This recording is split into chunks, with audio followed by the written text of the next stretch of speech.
This method can be used to accurately and easily detect the expression of target proteins in the zebrafish heart. The changes in the target protein are directly detected by measuring immunofluorescence.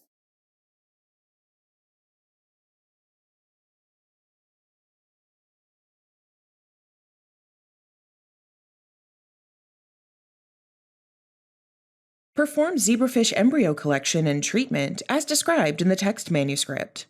At 72 hours post-fertilization, transfer the embryos to glass slides and observe them under a stereo microscope. Record heart malformations such as pericardial edema, altered looping, and decreased size. Calculate malformation rates and analyze differences between groups using one-way ANOVA, followed by Turkey's multiple comparison test. After anesthetizing the embryos with 0.6 milligrams per milliliter MS-222, record heartbeats for 30 seconds and quantify heart rates using ImageJ software. Carefully dissect hearts from the zebrafish embryos with a disposable syringe needle under a stereo microscope.